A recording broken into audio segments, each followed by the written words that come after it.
Hello दोस्तों, तो एक बार फिर से आपका स्वागत है आपके यूट्यूब चैनल लर्निंग व्यू। तो आज हम देखेंगे जीव विज्ञान का पहला चैप्टर जो आपका जल प्रक्रम पोषण है, अध्याय फर्स्ट है। उसमें हम महत्वपूर्ण प्रश्न देखेंगे जो 2026 का जो एग्ज़ाम होगा, आपका बोर्ड एग्ज़ाम, मेन एग्ज़ाम, उस पेपर में आपको इन्हीं कुछ, अगर इस चैप्टर से जो भी क्वेश्चन आएगा वो इसी 6 क्वेश्चन में से किसी कोई ना कोई एक क्वेश्चन रहेगा, ये गारंटी है। इसको आप तैयारी कर लेंगे तो समझिए आपका पहला चैप्टर तैयार हो चुका है। आपको कोई रोक नहीं सकता, यहाँ से जो भी क्वेश्चन आएगा वो आपको बनेगा ही बनेगा। तो देखते हैं सबसे पहले पहला क्वेश्चन क्या है। पहला क्वेश्चन है कि स्वपोषण और परपोषण में अंतर क्या है। स्वपोषण और परपोषण में अंतर बताना है। तो आप लोग को पता होगा कि स्वपोषण ऐसे जीव जो अपना भोजन खुद बनाते हैं, खुद संश्लेषित करते हैं, स्वपोषण कहलाते हैं। और परपोषण ऐसा जीव जो अपना भोजन खुद संश्लेषित न कर किसी दूसरे जीव के ऊपर निर्भर रहते हैं, परपोषण कहलाते हैं। दूसरा क्वेश्चन है प्रकाश संश्लेषण क्या है। प्रकाश संश्लेषण क्या है, आपको पता होगा कि सूर्य के प्रकाश की स्थिति में जो पेड़ पौधा होता है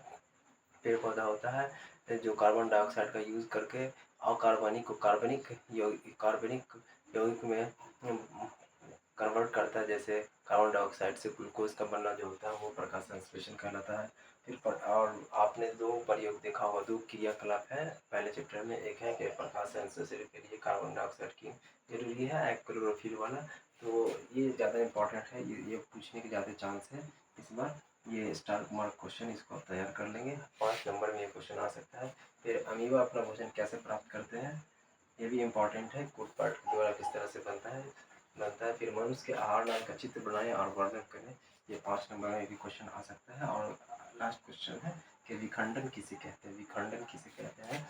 तो ये 6 क्वेश्चन है, इसी कोई क्वेश्चन में से कोई ना कोई एक क्वेश्चन आपके पेपर में आपको नजर आएगा, गारंटी है। हम एग्जाम वाले दिन आपको हम दिखाएंगे स्क्रीनशॉट इसका। आप इसको तैयार कर लें तो आपका ये पहला चैप्टर तैयार हो जाएगा।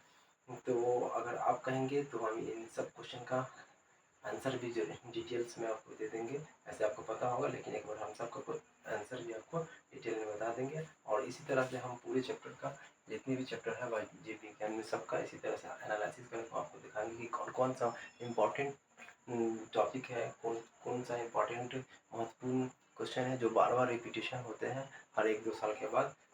तो ये हमने एक अपने अनुभव से निकाला है।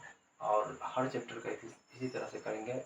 जीव विज्ञान हो, चाहे रसायन शास्त्र हो, या भौतिकी हो, या गणित हो, हर चीज़ का हम बताएंगे आपको। अगर आपको ये वीडियो कैसा लगा, अगर आपको वाकई है ऐसा लगता हो कि ये बहुत इंपॉर्टेंट टॉपिक है इस चैप्टर का, तो वीडियो को लाइक करें, चैनल को सब्सक्राइब करें।